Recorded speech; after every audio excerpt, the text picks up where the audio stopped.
Coucou tout le monde, j'espère que vous allez bien. Moi je vais super bien et aujourd'hui je viens avec cette nouvelle vidéo et elle s'adresse à une catégorie de personnes particulièrement et il s'agit des personnes qui malgré qu'elles font ce qu'elles doivent faire, c'est-à-dire elles mangent, elles ont contrôlé leur portion de nourriture, elles mangent plus tard, elles ont introduit beaucoup de légumes dans leur plat.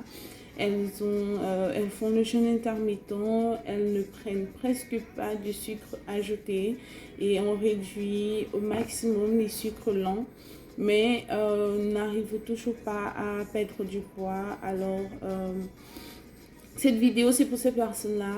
Moi aussi, je suis passée par là et c'est peut-être pour ça que je suis un peu bien indiquée en fait pour vous parler de ça. Je parle de ça toujours, mais aujourd'hui quand même, on ne parle que de ça. Il s'agit de la résistance à l'insuline. Et les gens vont se demander pourquoi toujours la résistance à l'insuline. En fait, c'est la base de presque toutes les maladies métaboliques que nous avons. Parce qu'une fois qu'on est résistant, ça entraîne l'obésité. Et l'obésité, en fait, c'est le carrefour métabolique de ce qu'on peut imaginer, donc l'hypertension, l'insuffisance rénale, le diabète de type 2, le cancer. Donc au milieu, il y aura presque toujours l'obésité. C'est vrai, ça ne veut pas dire que les personnes non obèses ne peuvent pas avoir ces conditions-là. On parle ici de facteurs de risque et non de facteurs causal. Donc il y a une grosse différence. Le facteur causal, ça veut dire on est sûr que si vous avez ça, alors ça entraîne. Donc il y a une relation directe en fait. C'est du genre quelqu'un par exemple qui a, je vais dire quoi, ok, peut-être un virus très souvent va faire la maladie. Donc c'est là la relation vraiment, il n'y a pas de doute. Mais ici, je suis en train de parler de facteurs de risque. Donc souvent, un facteur de risque peut être super fort au point où lui seul suffit pour causer un problème. Mais parfois, il faut un ensemble de facteurs de risque en fait pour causer le problème. Donc ici, la résistance à l'insuline est vue comme un facteur de risque et non comme un facteur causal. Donc, pourquoi je parle de résistance à l'insuline et j'insiste toujours là-dessus, en fait, c'est parce que quand on parle de diabète de type 2, on ne commence pas directement son diabète. Donc, il y a toujours une phase où on est résistant à l'insuline. Ensuite, on va au prédiabète pour finalement finir avec un diabète.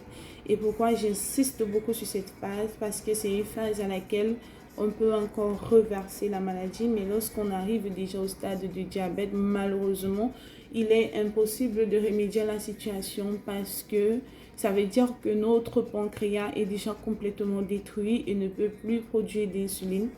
Et l'insuline est cette hormone hypoglycémiante en fait qui empêche à notre corps d'avoir des spikes ou alors des pics de sucre en fait dans le sang. Donc, et c'est malheureusement la seule hormone hypoglycémiante et le pancréas est le seul organe qui produit l'insuline. Donc, ça veut dire que si notre pancréas est défaillant, malheureusement, on ne peut plus produire d'insuline.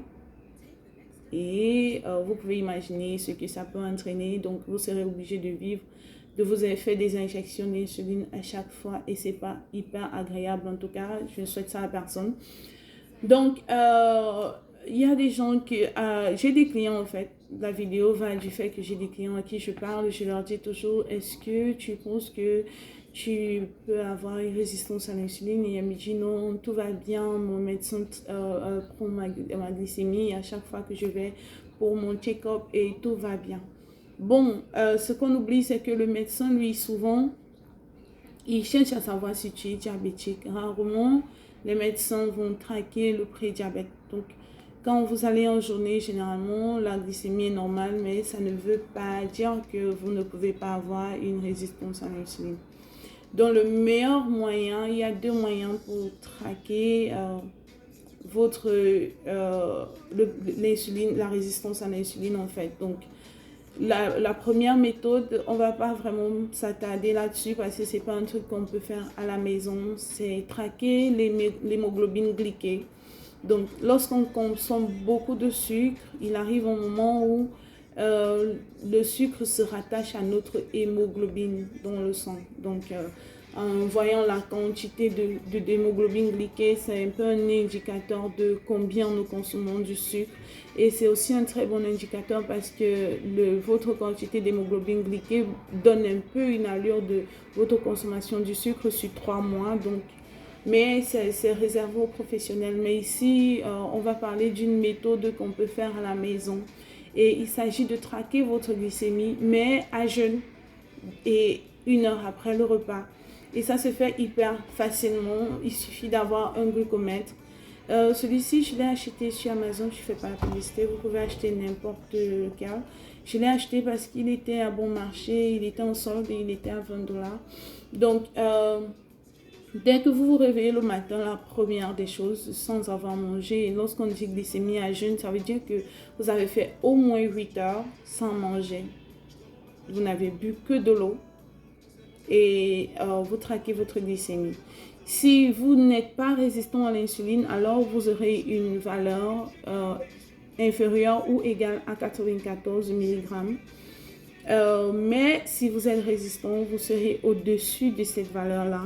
Et lorsque vous mangez, donc supposons que vous commencez à manger à 13 heures, que vous ayez fini de manger à 14 heures ou que vous ayez fini à manger à 13h30, le tout c'est de prendre l'heure à laquelle vous avez commencé à manger.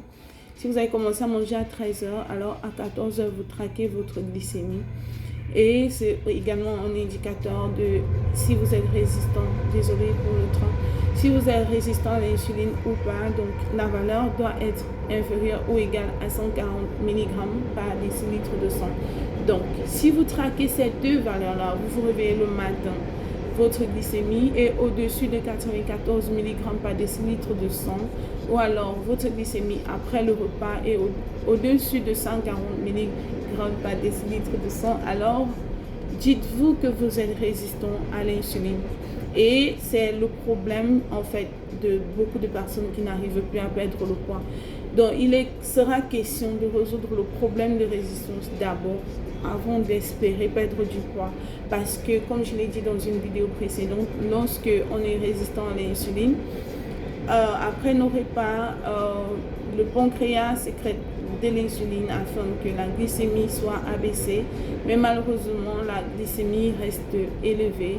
Et si la glycémie reste élevée, peu importe la raison, ce qui se passe c'est que le cerveau va envoyer des signaux au pancréas pour dire la glycémie est élevée, sécrète d'insuline, donc le pancréas va continuer à sécréter l'insuline. Et vous savez, un organe qui travaille beaucoup trop va finir par s'affaiblir et peut-être perdre sa fonction.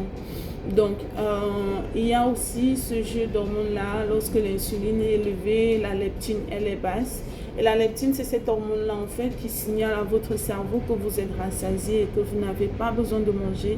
Donc vous comprenez que si l'insulinémie, qui est bien sûr la quantité d'insuline dans le sang, est élevée, ça va inhiber la leptine. Et lorsque la leptine est basse, notre cerveau se dit, si la leptine est basse, ça veut dire qu'on n'est pas rassasié.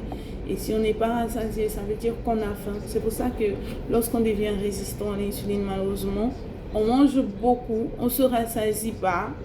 On a constamment faim, on essaye un jeûne intermittent, ça ne marche pas, on attend tellement l'heure à laquelle on va manger. Alors que si tout fonctionne bien dans notre organisme, lorsqu'on fait un jeûne intermittent, on est censé ne pas avoir faim parce que nos cellules sont en train d'utiliser toutes nos réserves et utiliser également les graisses stockées pour se nourrir. Donc, ce sera tout pour cette vidéo. Faites-moi savoir si vous avez besoin d'aide. Je suis vraiment disposée à le faire parce que moi je le fais tout le temps. Je traque ma glycémie presque tous les matins. Je ne le fais plus dans l'après-midi parce que je sais exactement ce que je dois manger. Donc je me rassure que je ne fais pas de spike d'insulinémie ou alors de glycémie en journée. Mais le matin c'est quelque chose que je ne peux pas contrôler. Donc ce que j'essaye de faire, c'est de voir comment faire beaucoup d'exercices, manger vraiment ou très peu ou alors pas du tout de sucre rajouté. Et Dans une prochaine vidéo, on va parler exactement de quel type d'exercice physique il faut faire pour pouvoir réduire sa glycémie. Sur ce, vous vous portez bien et portez-vous bien et surtout, ne lâchez pas. Ça peut être difficile, mais ce n'est pas impossible. Gros bisous à vous. Bye bye.